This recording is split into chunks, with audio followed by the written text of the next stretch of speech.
it could be $25,000. And that was either saying it was going to be worth 10% of gold, or the number of wallets were going to increase. I don't remember the whatever assumptions we used.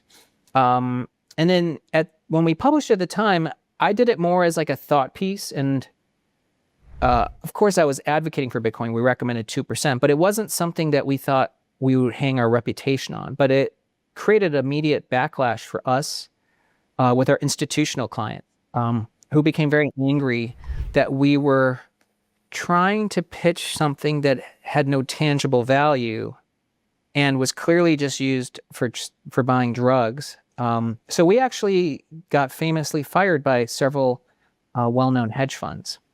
And but then I assumed we were probably onto something, because I figured if some... Yeah, that's right. When you see that reaction, it's probably right. Yeah, because if someone hates it, they haven't done the work. Yeah. And so so now it's almost 9 years later, eight years later.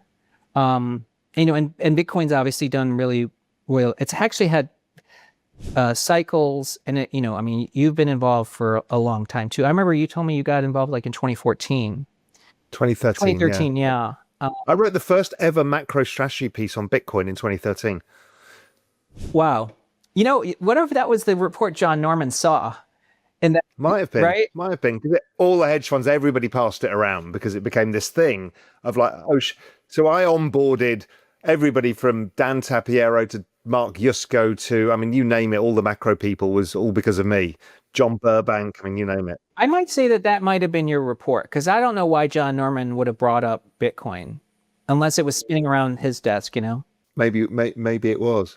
So I know we've got a hard stop coming up, so I just want to cover where we are today. So what's your framework for understanding the year ahead, next year? Just give me your data dump of, what are you looking at? What's interesting for you? How the macro plays out or the markets play. I think the story arcs are pretty bullish right now. From the shorter lens, this incoming administration, I think, is doing things that look very disruptive at the moment, but I think structurally are really positive, because it's a path for U.S. deficit to normalize. And I think, indeed, animal spirits are coming back, even though things like these consumer confidence reports don't show it. And we know that there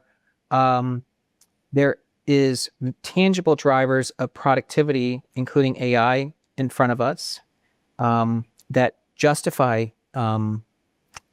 investors allocating capital. And of course, there's still plenty of disruption ahead, including crypto. And, I think Bitcoin is still our favorite idea for this year. So we think it'll be the best performing asset class, even better than gold.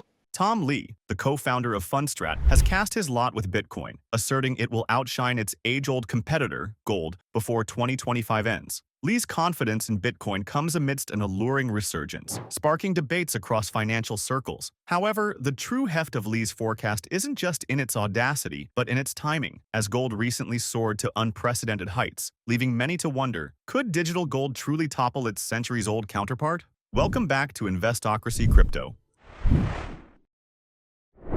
In the end, I think all of macro is just demographics. By the time, if you do enough work, go deep enough down the rabbit hole, the one monster factor of all is basically demographics. And then there's a contrast, because as you know, in the rest of the world actually has a depletion of population.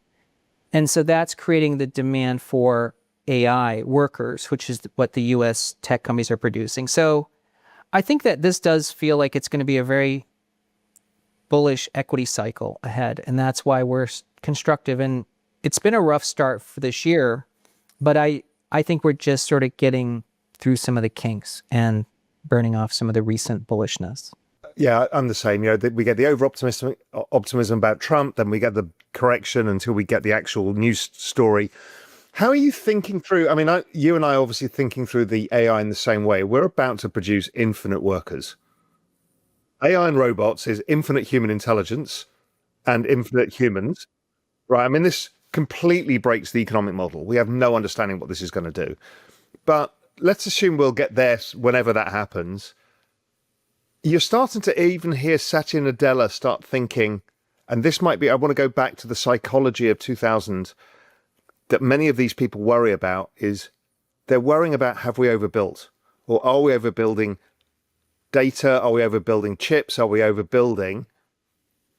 I'm not sure that we're not still underbuilding, but we might be scarred. And I haven't decided, but where do you think we lie on this? Is this an overbuild and everyone's going to write off a whole bunch of capital, or is this still too early to say? People who are going to call the top in data center demand have never really experienced industrial cycles, right? Because the cycles actually are going to extend until return on invested capital is well past negative.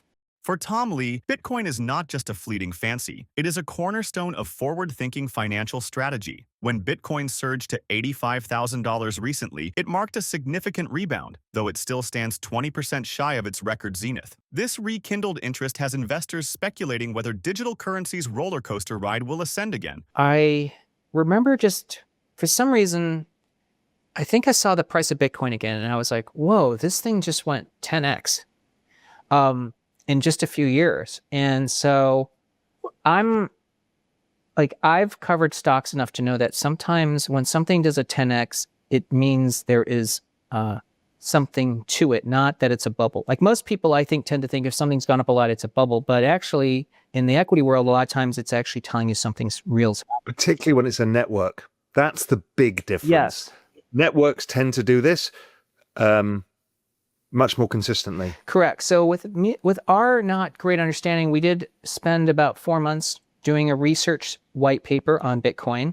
It's exactly what you said. First, we found that if you just did a very simple two-factor model, which is the number of wallets and then activity per wallet, it explained over 90% of the rise of Bitcoin since inception. Yeah, and it's a good approximation for Metcalfe's law. It's the best way I got of fitting Metcalfe's law to the network value. That's right. And then, we realized that's exactly why social media networks created value. Because, I mean, the idea of like eyeballs and someone being the customer and then because it's free and you sell them out, like that was a very new concept. So to me, I had already believed in this idea that you could create businesses digitally that didn't start with a factory. And so we published our first report on Bitcoin. It was around $1,000 though. But we said that by using the same two-factor model by 2022, it could be $25,000. And that was either saying it was going to be worth 10% of gold or the number of wallets were going to increase. I don't remember the whatever assumptions we used. And then when we published at the time, I did it more as like a thought piece. And of course, I was advocating for Bitcoin. We recommended 2%, but it wasn't something that we thought we would hang our reputation on. But it created immediate backlash for us with our institutional clients, who became very angry that we were trying to pitch something that had no tangible value and was clearly just used for buying drugs.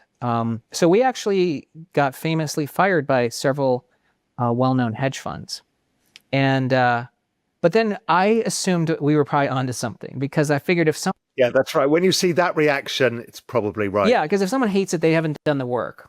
This narrative of traditional versus digital reflects wider market dialogues about security, future-proof resources, and technological adoption in finance. Enthusiasts and skeptics alike are watching Lee as he remains unflaggingly positive about Bitcoin's trajectory, predicting another leap far beyond $150,000 by 2025. But before going any further, if you made it this far into the video, thank you. These videos take a lot of effort and time to make, so if you enjoyed them, please hit the like button and subscribe to the channel. This goes a long way in helping us grow.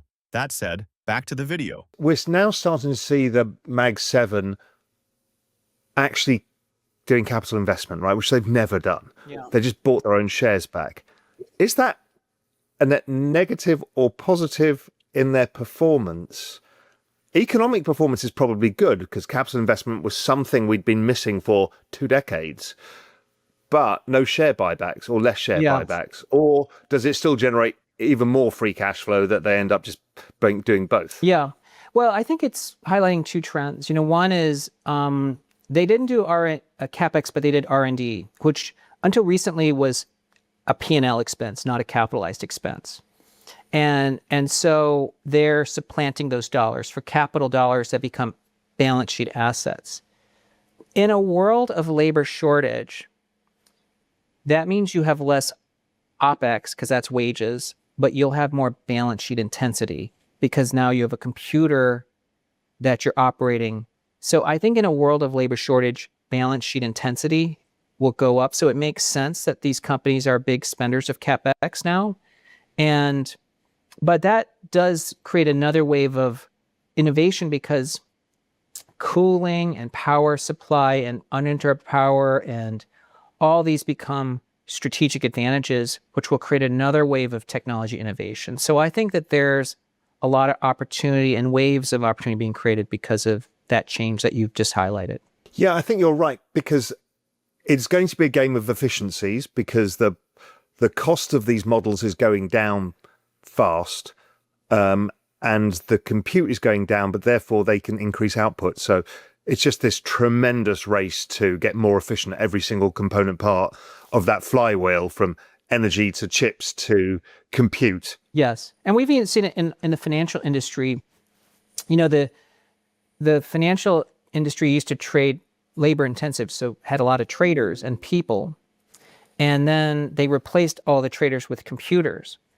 But someone naively might have said, well, then financial companies' CapEx will go down because they already have computers trading for them. No, CapEx intensity and tech intensity of the banks has actually only gone up. As this financial tale unfolds, one can't help but consider the possibility that Bitcoin, much like a seasoned racehorse pulling ahead on the final stretch, could indeed outshine gold. It's not merely about the value it represents, but the narrative it champions of change, innovation, and spontaneity in an otherwise regimented market. But what do you think? Share your thoughts. And finally, if you would like to know more about cryptocurrencies or specifically Bitcoin, go ahead and click on the next video on your screen. See you there.